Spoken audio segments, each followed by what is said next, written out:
यशश्री शिंदे हत्या प्रकरणात आरोपी दाऊद शेख याला कर्नाटक इथून अटक करण्यात आली आहे, अशी माहिती उरण पोलिसांनी दिली.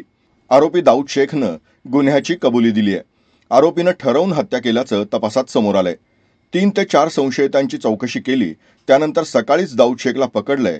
या प्रकरणात आरोपीची सखोल चौकशी सुरू असल्याची माहिती यावेळी दीपक सकोर, अतिरिक्त सीपी नवी मुंबई गुन्हे शाखा यांनी दिली आहे. त्या केसमध्ये एका आरोपीला अटक केली, नेमका काय प्रकरण होतं आणि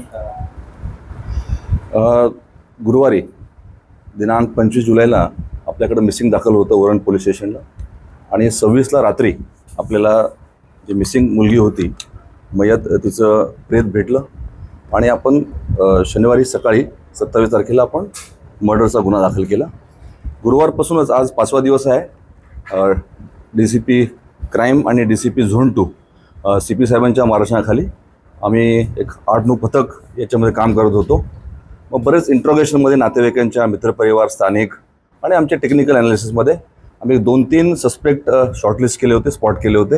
त्याकरता पथक आपलं नवी मुंबई तसेच कर्नाटका या ठिकाणी दोन्ही ठिकाणी पाठवण्यात आले होते आणि 2 पथक आपले मागील 5 दिवस त्या ठिकाणी कॅम्प करून होतं आणि इथून आपण जे काही इनपुट्स आपल्याला मिळत होते ते आम्ही त्या पथकांना देत होतो.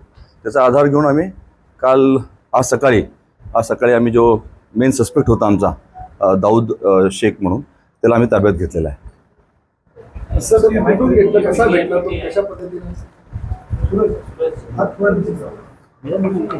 ही घटना घडल्यानंतर त्याचं आम्हाला एक्झॅक्ट लोकेशन सापडत नव्हतं आणि तो कर्नाटकाचा आहे फक्त एवढी माहिती आपल्याला होती. त्यानंतर आपण मग त्याचे घर, नातेवाईक सर्वांकडे चौकशी केली. त्यानंतर त्याचा एक मित्र त्यांनी आम्हाला काय माहिती दिली, त्या आधारे आम्ही एक गाव आहे अल्लर म्हणून कर्नाटका शहापूर या ठिकाणी, त्यातून आरोपीला आज सकाळी पहाटे ताब्यात घेतलेला आहे. सर, एक मोहसिन नावाचा आरोपी पण अटक केला असं माहिती नाही.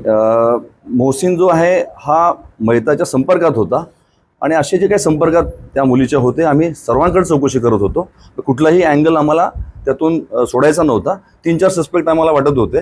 त्यापैकी हा जो सस्पेक्ट आम्ही जो ताब्यात घेतलेला आहे त्याला आम्ही ताब्यात घेतलं, विचारपूस पण केली आणि त्याप्रमाणे त्यांनी कबुली दिलेली आहे. याच्यामध्ये दुसरा कुठलाही सस्पेक्ट नाही आहे सध्या.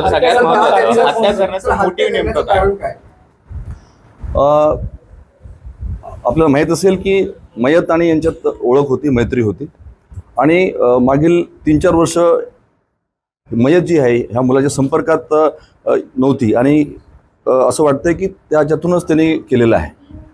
2019ला जो फॉक्सोचा गुन्हा आरोपीवरती दाखल झालेला होता आणि त्यानंतर त्याला तुरुंगात जावं लागलं होतं, त्याच्यात रागातून हे कृत्य त्याने केलेलं आहे असं वाटतंय.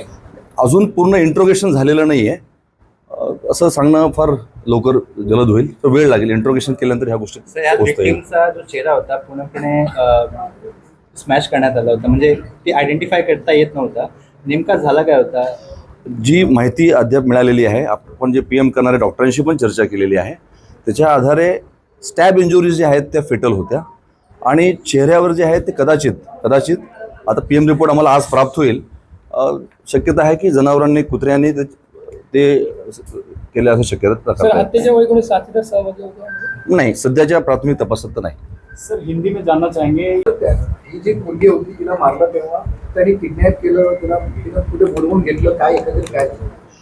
याच्यामध्ये दोघांचा संपर्क झाला आणि दोघांनी एका ठिकाणी, ज्या ठिकाणी घटना घडली त्या ठिकाणच्या जवळपासच भेटायचं ठरवलं.